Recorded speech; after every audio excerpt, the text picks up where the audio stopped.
ಪಾಳೆಯದಲ್ಲಿ ನಡೀತಿರುವ ಚಟುವಟಿಕೆ ಆದರೆ ಅತ್ತ ಕಾಂಗ್ರೆಸ್ನಲ್ಲಿ ಮುಖ್ಯಮಂತ್ರಿಗಳ ಅನುಪಸ್ಥಿತಿಯಲ್ಲಿ ಕ್ಯಾಬಿನೆಟ್ ಮೀಟ್ ನಡೀತಾ ಇದೆ. ಸಿದ್ದರಾಮಯ್ಯ ನೇತೃತ್ವದ ಸರ್ಕಾರ 2ನೇ ಅವಧಿಗೆ ರಚನೆ ಆದ ಮೇಲೆ ಇದೆ ಮೊಟ್ಟ ಮೊದಲ ಬಾರಿಗೆ ಮುಖ್ಯಮಂತ್ರಿಗಳ ಅನುಪಸ್ಥಿತಿಯಲ್ಲಿ ನಡೀತಾ ಇರುವ ಸಚಿವ ಸಂಪುಟ ಸಭೆ. 2 ಬಾರಿ ಸಿಎಂ ಆಗಿದ್ದಾರೆ ಸಿದ್ದರಾಮಯ್ಯನವರು. ಆದರೆ ವಿಶೇಷ ಪ್ರಕರಣದಲ್ಲಿ ಸಿದ್ದರಾಮಯ್ಯನವರು ಅನುಪಸ್ಥಿತಿ ಇದ್ದ ಸಂದರ್ಭದಲ್ಲಿ ಮಾತ್ರ ಸಂಪುಟ ಸಭೆ ನಡೆಸೋದು.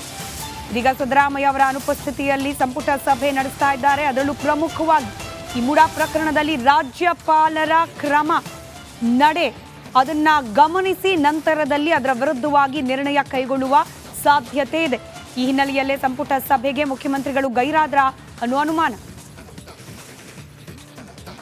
ವಿಷಯದಲ್ಲಿ ಗಮನಿಸ್ತಾ ಇದ್ದೀರಿ, ಮುಖ್ಯಮಂತ್ರಿ ಸಿದ್ದರಾಮಯ್ಯನವರ ಅನುಪಸ್ಥಿತಿಯಲ್ಲಿ ನಡೀತಾ ಇರುವ ಮೀಟಿಂಗ್. ಮತ್ತಷ್ಟು ಡೀಟೇಲ್ಸ್ ನಮ್ಮ ಪೊಲಿಟಿಕಲ್ ಬ್ಯೂರೋ ಹೆಡ್ ವಿಜಯ್ ನೀಡ್ತಾ ಹೋಗ್ತಾರೆ, ನೇರ ಸಂಪರ್ಕದಲ್ಲಿದ್ದಾರೆ. ವಿಜಯ್, ಇದು ಬೇಕು ಅಂತಲೇ ಆಬ್ಸೆಂಟ್ ಆಗಿರೋದ ಸಭೆಗೆ ಅಥವಾ ಕಾಕತಾಳೀಯವ? ಯಾವ ರೀತಿ ಚರ್ಚೆ ಆಗ್ತಾ ಇದೆ ಈ ಒಂದು ಕ್ಯಾಬಿನೆಟ್ ಮೀಟ್ನಲ್ಲಿ?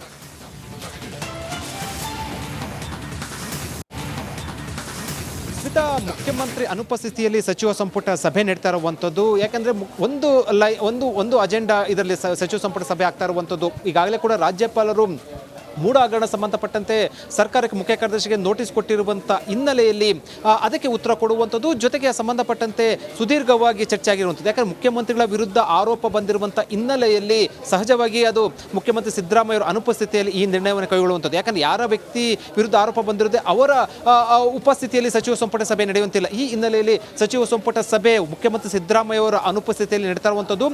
ಈ ಸಭೆಯಲ್ಲಿ ಸುದೀರ್ಘ ಚರ್ಚೆ ಆಗ್ತಾ ಇರೋದು. ರಾಜ್ಯಪಾಲರಿಗೆ ಏನೆಲ್ಲ ವರದಿಯನ್ನು ಕೊಡಬೇಕು ಸುದೀರ್ಘವಾಗಿ, ಮತ್ತು ಈಗಾಗಲೇ ಕೂಡ ರಾಜ್ಯಪಾಲರು ವರದಿ ಕೇಳಿರುವಂಥ ಹಿನ್ನೆಲೆಯಲ್ಲಿ ಸರ್ಕಾರ ಕೊಡುವಂಥ ವರದಿಯನ್ನು ಆಧರಿಸಿ ಮುಂದೆ ಪ್ರಾಸಿಕ್ಯೂಷನ್ಗೆ ಕೊಡುವಂಥ ಸಾಧ್ಯತೆ ಇರುವಂಥದ್ದು, ಬಹುತೇಕ ಸುಳಿವನ್ನು ಸಿಕ್ಕಿರುವಂಥದ್ದು. ಈ ಹಿನ್ನೆಲೆಯಲ್ಲಿ ಈಗ ಒಂದು ಅಜೆಂಡಾ ಇರುವಂಥದ್ದು ಸಚಿವ ಸಂಪುಟ ಸಭೆಯಲ್ಲಿ ರಾಜ್ಯಪಾಲರು ಕೊಟ್ಟಿರುವಂಥ ನೋಟಿಸ್ಗೆ ಯಾವ ರೀತಿ ಉತ್ತರ ಕೊಡಬೇಕು ಮತ್ತು ಇದಕ್ಕೆ ಸಂಬಂಧಪಟ್ಟಂತೆ ಏನೆಲ್ಲ ಅಂಶಗಳನ್ನು ಹೇಳಬೇಕು ಅನ್ನೋ ಸಂಬಂಧಪಟ್ಟಂತೆ, ಅಂದರೆ ರಾಜ್ಯಪಾಲರು ಕೊಟ್ಟಿರುವಂಥ ನೋಟಿಸ್ ಸಂಬಂಧಪಟ್ಟಂತೆ ಅದನ್ನು ವಿರೋಧಿಸಿ ಒಂದು ನಿರ್ಣಯವನ್ನು ತೆಗೆದುಕೊಳ್ಳುವಂಥದ್ದು, ಸಂಪೂರ್ಣವಾಗಿ ಮುಖ್ಯಮಂತ್ರಿ ಸಿದ್ದರಾಮಯ್ಯ ಬೆಂಬಲಕ್ಕೆ ನಿಲ್ಲುವಂಥದ್ದು. ಈ ಹಿನ್ನೆಲೆಯಲ್ಲಿ ಇದಕ್ಕೆ ಉತ್ತರ ಕೊಡುವಂಥದ್ದು. ಸಚಿವ ಸಂಪುಟ ಸಭೆ ಮುಗಿದ ಬಳಿಕ ಆ ಉತ್ತರ ರಾಜ್ಯಪಾಲರಿಗೆ ರವಾನೆ ಆಗುತ್ತೆ. ಆ ಆನ್ಲೈನ್ ಅಜೆಂಡಾ ಇರುವಂಥ ಹಿನ್ನೆಲೆಯಲ್ಲಿ ಸಹಜವಾಗಿ ಮುಖ್ಯಮಂತ್ರಿ ಸಿದ್ದರಾಮಯ್ಯ ಸಚಿವ ಸಂಪುಟ ಸಭೆಗೆ ಗೈರಾಗಿರುವಂಥದ್ದು. ಯಾಕಂದರೆ ಅವರ ವಿರುದ್ಧ ಆರೋಪ ಬಂದಿರುವಂಥದ್ದು ಮತ್ತು ಅವರಿಗೆ ನೋಟಿಸ್ ಕೊಟ್ಟಿರುವಂಥ ಹಿನ್ನೆಲೆಯಲ್ಲಿ ಸಹಜವಾಗಿ ಈ ಒಂದು ಸಚಿವ ಸಂಪುಟ ಸಭೆಗೆ ಗೈರಾಗಿರುವಂಥದ್ದು. ಮತ್ತು ಇದೇ ಮೊದಲ ಬಾರಿಗೆ ಮುಖ್ಯಮಂತ್ರಿ ಸಿದ್ದರಾಮಯ್ಯ ಅವರು 2 ಅವಧಿಯಲ್ಲಿ ಮುಖ್ಯಮಂತ್ರಿ ಆಗಿರುವಂಥದ್ದು. ಇದೇ ಮೊದಲ ಬಾರಿಗೆ ಮುಖ್ಯಮಂತ್ರಿ ಸಿದ್ದರಾಮಯ್ಯ ಅವರ ಅನುಪಸ್ಥಿತಿಯಲ್ಲಿ ಸಚಿವ ಸಂಪುಟ ನಡೀತಾ ಇರುವಂಥದ್ದು. ಸ್ಮಿತಾ. ರೈಟ್, ಧನ್ಯವಾದ ವಿಜಯ್ ಮಾಹಿತಿಗಾಗಿ. ರಾಜ್ಯ ರಾಜಕಾರಣದಲ್ಲಿ ಬಿರುಸಿನ ಚಟುವಟಿಕೆಗಳಂತೂ ಗರಿಗೆದರ್ತಾ ಇದೆ. ಈತ ಬಿಜೆಪಿಯಲ್ಲಿ ಪ್ರತ್ಯೇಕ ಮೀಟಿಂಗ್, ಮತ್ತೊಂದು ಕಡೆ ಕಾಂಗ್ರೆಸ್ನಲ್ಲಿ ಮುಖ್ಯಮಂತ್ರಿಗಳು ಇಲ್ಲದೇನೆ ಸಚಿವ ಸಂಪುಟ ಸಭೆ. ಅತ್ತ ದೆಹಲಿಯಲ್ಲಿ ರಾಜ್ಯದ ರಾಜ್ಯಪಾಲರು, ಕರ್ನಾಟಕದ ರಾಜ್ಯಪಾಲರು ಲೋಕಸಭೆಯ ಸ್ಪೀಕರ್ ಓಂ ಬಿರ್ಲಾ ಅವರನ್ನ ಭೇಟಿಯಾಗಿದ್ದಾರೆ. ಫೋಟೋವನ್ನ ಗಮನಿಸ್ತಾ ಇದ್ದೀರಿ. ಸ್ಪೀಕರ್ ಓಂ ಬಿರ್ಲಾ ಅವರನ್ನ ರಾಜ್ಯಪಾಲರಾದ ಗೆಹ್ಲೋಟ್ ಅವರು ಭೇಟಿಯಾಗಿರುವ ಸಂದರ್ಭದ ಫೋಟೋ. ರಾಜ್ಯದಲ್ಲಿ ಒಂದಷ್ಟು ರಾಜಕೀಯ ಚಟುವಟಿಕೆಗಳು ನಡೀತಿರುವ ಸಂದರ್ಭದಲ್ಲೇನೆ ರಾಜ್ಯಪಾಲರ ಈ ಭೇಟಿ ಮತ್ತಷ್ಟು ಅನುಮಾನಗಳಿಗೆ ದಾರಿಯನ್ನ ಮಾಡಿಕೊಡ್ತಾ ಇದೆ.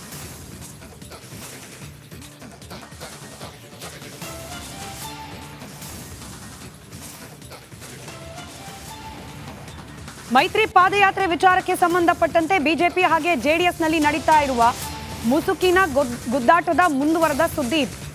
ಮೈತ್ರಿ ಪಾದಯಾತ್ರೆಗೆ ಹೈಕಮಾಂಡ್ ಮದ್ದೆರಿಯೋಕೆ ಮುಂದಾಯ್ತಾ? ಕುಮಾರಸ್ವಾಮಿ ಜೊತೆಯಲ್ಲಿ ಜೆಪಿ ನಡ್ಡಾ ಮಾತುಕತೆಯನ್ನ ನಡೆಸುತ್ತಿದ್ದಾರೆ. ಪಾದಯಾತ್ರೆ ವಿಚಾರದಲ್ಲಿ ಮನಸ್ತಾಪದ ಬಗ್ಗೆ ಚರ್ಚೆಯನ್ನ ನಡೆಸುತ್ತಿದ್ದಾರೆ.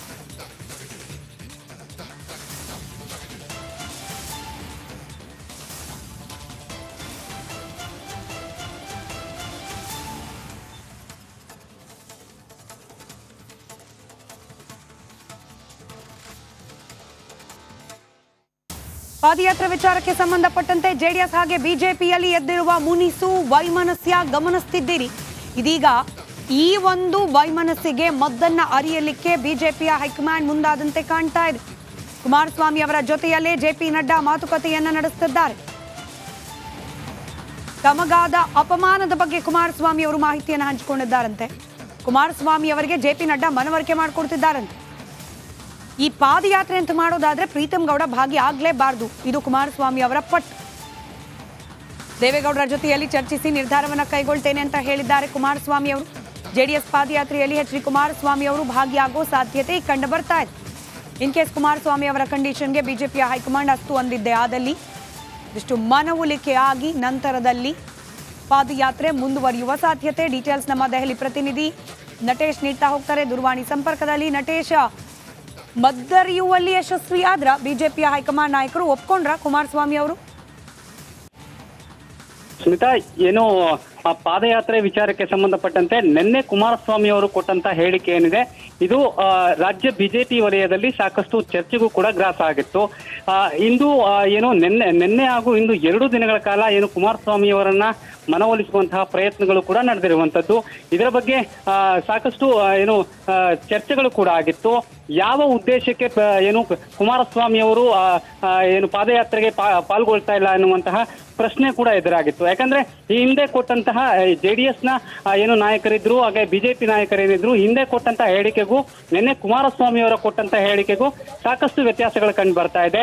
ನಿನ್ನೆ ಕುಮಾರಸ್ವಾಮಿ ಅವರ ಹೇಳಿಕೆ ಸ್ಪಷ್ಟವಾಗಿತ್ತು. ಈ ಬಾರಿ ಏನು ಪಾದಯಾತ್ರೆ ಏನಿದೆ ಪಾದಯಾತ್ರೆಗೆ ಸಂಬಂಧಪಟ್ಟಂತೆ ನಾವು ಭಾಗಿಯಾಗ್ತಾ ಇಲ್ಲ, ಬಾಹ್ಯ ಬೆಂಬಲವನ್ನು ಕೂಡ ನಾವು ಕೊಡ್ತಾ ಇಲ್ಲ ಅನ್ನುವಂತಹ ಹೇಳಿಕೆಯನ್ನ ಕೊಟ್ಟು, ಅದಲ್ಲದೆ ಯಾಕೆ ಈ ಒಂದು ಹೇಳಿಕೆಯನ್ನ ಕೊಟ್ಟು ಅನ್ನುವಂಥದ್ದನ್ನ ಕೊನೆಯಲ್ಲಿ ಕುಮಾರಸ್ವಾಮಿ ಅವರು ಹೇಳ್ತಾರೆ.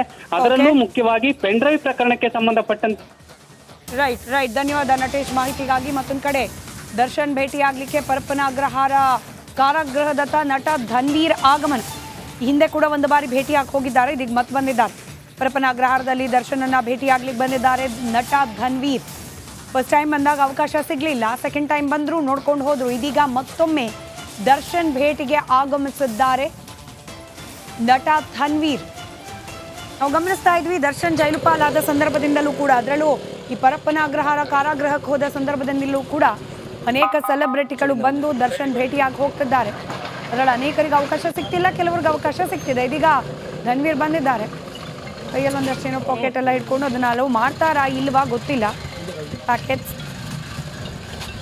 ಸದ್ಯಕ್ಕೆ ದೃಶ್ಯದಲ್ಲಿ ಗಮನಿಸ್ತಾ ಇರೋದು ನಟ ಧನ್ವೀರ್ ದರ್ಶನ್ ಭೇಟಿಗೆ ಪರಪ್ಪನ ಅಗ್ರಹಾರ ಕಾರಾಗೃಹಕ್ಕೆ ಆಗಮಿಸಿದ್ದಾರೆ.